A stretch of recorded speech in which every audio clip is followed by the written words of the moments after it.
Hey, it's Webs here with more cards to review for the Fractured and Alterac Valley set. There have been quite a few cards revealed since I last made one of these videos, and there's quite a few decks that are being supported that no one would ever expect with some of these cards. So I'm going to do this video a little bit different than normal. I'm going to go class by class instead of just in the order they've been revealed, just because that'll make it easier to actually show some of the synergy between each individual card. So let's get into the card discussion. All right, the first card that got revealed today is Karathine Fleet Runner. It's Rogue's second legendary for the set, and it's a 5-cost minion with 5 attack, 5 HP that reads Battle Cry. Replace your minions in your hand and deck with ones from other classes. They cost 2 less. So it wouldn't be a Hearthstone set without there being some type of burglar rogue support in it, or some type of meme rogue card. I can't think of the last set that didn't have a card that fits that description.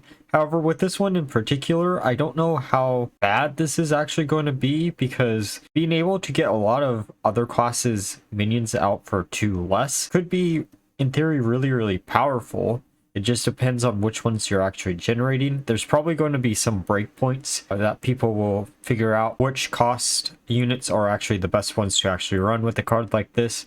However, I don't think this is going to see that much play outside of meme decks, but it could be interesting to see like which minions from other classes are really good with things like Shadow Step and other mechanics that Rogue has access to and the original class doesn't. All right. So Rogue got a new weapon, and it wouldn't be a Hearthstone set if they didn't. The new weapon in question is the Lobotomizer, which is a 2-cost weapon with 2 attack and 2 durability, and it has the honorable kill. Get a copy of the top card of your opponent's deck. So this card could actually see some play in some type of questline rogue deck, I think, just because you can actually stack your opponent's deck with one of the gadgets that you get off of your questline reward. However, outside of that, I don't know how useful this is actually going to be. 2 attack is actually pretty useful for a honorable kill for a baseline attack, and Rogue definitely has a lot of ways to actually scale up your attack with your weapons. But I don't know if you'd want to use this in some type of weapon rogue. I doubt you would, and in the end, it'll probably just be used in questline, and that's about it. But that's actually pretty good support for questline, in my opinion, if they're not going to give any more SI cards, that is. Demon Hunter continues to get big demon support, which is actually pretty cool, with the new Sigil of Reckoning, which is a 5-cost spell that at the start of your next turn, summon a random demon from your hand.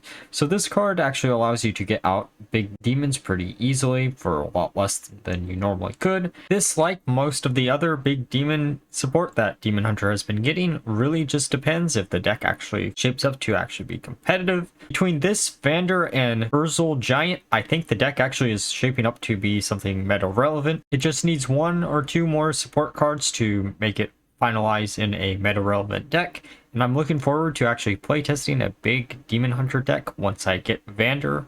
Cheeky Snowballed is a 3-cost Shaman minion with 3 attack and 4 HP, and it reads after an enemy is frozen, deal 3 damage to it. So this in combination with Snowball Fight is actually pretty good. It acts as a pseudo board clear and actually might see some play if there is additional free support in Shaman besides just this. There's probably going to be some additional neutral free support also in this set, since we already saw Popsicle. I'm actually kind of hopeful this will actually become a deck this time around, and Blizzard won't do what they did last time with Knights of the Frozen Throne and actually rework a bunch of cards at the last second and give us a completely different style of deck. Hunter continues to get secret support in this set with Spring the Trap. It's a 4-cost spell that deals 3 damage to a minion, and you cast a secret from your deck, and if you get an honorable kill with the spell, you cast 2 instead. So this, like the other support for Secret Hunter, does not address the one issue with the deck that I had, which is having a secret that actually deals with spells, given the fact that spell-based decks are relevant currently in Standard. However, I do have really high hopes that we might actually see a hero card that supports secrets, just because of all the other secret support we're actually seeing for Hunter. I don't know if we're actually going to see an additional secret, but I would be shocked if we didn't, just because if you're printing all the secret support, why wouldn't you print a new secret along with it? Unless the new hero, like the old hero from Knights of the Frozen Throne, instead of making custom beasts for you to use, What if it makes custom secrets instead? That could actually make this deck actually pretty relevant. However, then that goes against a lot of the support that we're actually seeing for the deck, unless it shuffles those custom secrets into your deck instead of just giving you them right away. But time will tell if my assumptions with the hero card for Hunter is going to be right, or if we're going to actually see another secret in this set for Hunter. Warrior's hero card got revealed, which is Rokara the Valorous. It's a 7 cost and has the battle cry equipped a 5/2 Unstoppable Force, which is a 7 cost weapon with 5 attack and 2 durability, and it reads, after you attack a minion, smash it into the enemy hero, which causes the minion in question to attack the enemy hero, thus doing its damage to it. The hero power for this card is Grand Slam, which is a 2 cost hero power that deals 2 damage, and on honorable kill you gain 4 armor. So I think this card is a really funny card. It's the opposite of Xyrella with the unmovable object card, which is actually kind of funny. What happens when you have a unstoppable force meet an unmovable object? They kind of cancel each other out. And I think if big minion decks are actually relevant, that this card will see a lot of play. The hero power is just good for control style decks anyways, and it is just nicely cost for a control type strategy. But at the same time, I don't know if you would want to give up your guaranteed 2 armor each turn for the chance of having 4 armor instead, but it all depends on how the metagame actually ends up shaping up. It's a cool card though. I'm looking forward to actually trying it out along with all the other hero cards. Wouldn't be Alterac Valley without the 2 lieutenants of Alterac Valley. Captain Galvanger, which is a 6 cost minion that has 6 attack and 6 HP, and reads battle cry, if you have gained 15 or more armor this game, gain +3/+3 and charge. It's really interesting to me that they're actually trying to bring charge back into current standard, and I think this card compared to Mr. Smite is a lot more balanced and perfectly fits into some type of control style warrior. If you can run some of the other armor gain cards in a non-control style deck, this could also fit in that. In the end, this card definitely has a true home, which is control warrior, but there are other decks that you can probably actually fit this in without having too much of an issue. Magister Dawngrasp is Mage's hero card for this set, and they are a 8 cost hero card that has the battle cry, recast a spell from each spell school you've cast this game, with the hero power Arcane Burst, which is deal 1 damage, honorable kill, gain +2 damage. Can you say hero power mage? Because honestly, that's probably the home that I would expect this card to fall into. You can definitely abuse this card's battle cry in certain ways. By using only wildfires in your deck, you can guarantee to actually have a wildfire from their battle cry. And if you only run 1 of each other type of spell, just because in hero power mage you don't want to run too many spells, you could also guarantee 2 other key combo cards that you want to have an additional copy of, but the hero power itself is where it's going to scale the most, and it's going to scale pretty quickly, at least for the first couple honorable kills, and then it's going to be harder and harder to actually pull off. But I can see this actually seeing a little bit play if hero power mage gets a little bit more support. If not, then it might just be included in questline just to have an additional way to generate additional spells. Rune of the Archmage is a 9 cost mage spell which casts 20 mana worth of mage spells at enemies. So this is a Solarian without the Solarian body, which is actually pretty good, especially for big spell mage. It doesn't have any school of magic, which kind of sucks, but at the same time, I don't think it honestly needs it. While it is just random spells that you're actually casting, they are mage spells, and on average, this is actually probably going to do a lot of damage to your opponent's board and or their face. I could see this seeing a lot of play, especially with all the other big mage support that we've actually seen throughout the last few sets, and the deck actually might for once be an actual deck, especially with the next card that got revealed, which is Mage's objective spell, Iceblood Tower. It is a 10 cost mage spell that reads, at the end of your turn, cast another spell from your deck. This lasts 3 turns. This in combination with Runes of the Archmage should make Big Spell Mage actually maybe be a deck. There are other cards within the last few sets that actually will support this deck in particular. Siphon Mana will even support this, even though it's a small spell. It's just a guaranteed discount to all the spells in your hand if Mage is going to go down the no minion route still.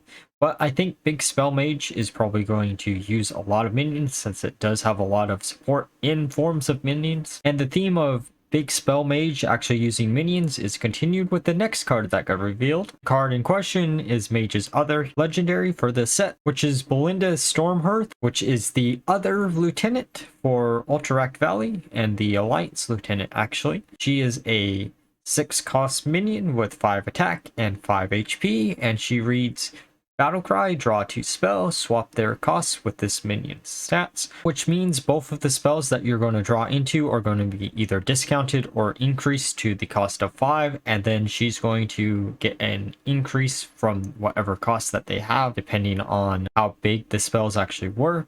This card is pretty cool, especially for Big Spell Mage, which again is seeing a lot of support in the set, and I'm actually happy for once that it is being pushed instead of no minion mage. I want to see a deck that actually uses minion back in mage, and is the reason why I have posted the mage decks in the past that rely heavily on minions. I don't know what it's about mage, but I like it best when it has at least some type of minions in it instead of just spells to rely on. Alright, time for the last class that got cards revealed today, which is Priest. And the first card in question is Priest hero card for the set, which is Xyrella the Devout. She is a 8 cost hero card with the battle cry, trigger the death rattle of every friendly minion that died this game. Her hero power switches between Holy Touch, which restores 5 HP, and Void Spike, which deals 5 damage, both of which costs 2. And for the cost of 2, 5 damage is actually really insane. This is a way better shadow form hero power for the same cost. All it requires is you to run a hero card in your deck. I don't think that's the most insane thing about this card. There are 2 ways to abuse this card. One way I think the metagame's actually going to abuse, and the other way I think only people like me are going to abuse. The first way is in some type of control Xyrella deck with Vander in order to discount all your big minions using the Mogar Forge Demon to gain a bunch of armor, along with some Light Shower Elementals to heal yourself up to full. But the more funny way to use this card, and the way that I really want to use the card, is copying the death rattle of Shadowed Spirit, which deals 3 damage to the enemy hero. Now, do I think that style of deck is actually going to be meta relevant? Probably not, but it's going to be really funny to actually try out. You can actually probably easily pull it off with some Raised Deads, along in combination with the Undying Amulet that was printed in the Dead Minds mini set. There's just a bunch of ways that you can actually revive your Shadowed Spirits to do a bunch of face damage, and that's probably going to be what I'm going to try out first for the control variant, which this card heavily supports. And because this supports the control aspect so much, I would almost say this is going to be played no matter what. It does counteract a lot of the more face style of decks if you use the correct death rattles with it. So the other legendary for Priest also got revealed today, which is Najak Hexen. They are a 4 cost minion with 1 attack and 4 HP. The battle cry for the card reads, take control of an enemy minion, death rattle, give the minion back. So I don't know how much play this is actually going to see, because having the liability of the death rattle might actually limit its play. However, I think this card could actually see a lot of play in Silence Priest. I know that's a deck that not a lot of people are actually thinking about, and it's probably not where it's meant to actually be home for, but Silence Priest is a great option for this deck card. The ability to just steal your opponent's big threats off of their board and then silence this minion so they don't get them back is actually quite insane, and Silence Priest has been getting indirect support for these last few sets. I wish Shard of the Naru would actually silence the entire board instead of your opponent's minions, but I think the deck is honestly not a bad tier 2 deck, and it only is really missing another AoE silence in the form of a spell to actually be close to tier 1, because with cards that were printed in the last set, such as Lady Prestor, you have a big way to finish off the game, even though you're not running a bunch of high cost minions in the deck, and you can just easily silence any of the dragons that you randomly generate off of Lady Prestor. And given the next card that we'll review, that is also another great target for mid-game for the deck. Frozen Mammoth is a neutral minion that got revealed. It is a 4-cost minion with 6 attack and 7 HP, which sounds insane, but it also reads this card is frozen until you cast a fire spell, which not many classes can actually do. However, like I mentioned before, Silence Priest could actually use this card. Sure, it's a 4-cost minion, but with Silence Priest, that's actually not that big of a deal. There aren't that many other good 4-cost cards that you can actually stick in the deck. There are 2 legendaries that I might want to actually include instead of including these, but those both rely on your opponent to actually have a big threat to actually be good, and this is just going to be a good silence target no matter what. Honestly, I think that's the only home that this card will actually find its way in. I doubt some type of fire mage is going to actually want to run a card like this. It's just too big of a liability, even though it is 6-7 worth of stats for 4 mana, which is actually quite insane if you think about it. Though mage doesn't like running as many minions as they can, which is probably why it won't actually see any play. Alright, those are the cards for today, and they were quite a variety of cards, I would say, supporting some decks that I never expected to see support. At this point, we're missing, I think, 2 of the legendaries, maybe 3, depending if there is a 5th neutral legendary. However, I don't know what character would fit for a neutral legendary, given the fact that we have all the iconic NPCs from Alterac Valley in this set at this point. Though I am looking forward to seeing both Cavish and Curtis being revealed. Like always, if you enjoyed the video, please leave a like, comment, and subscribe, and until next time, bye bye.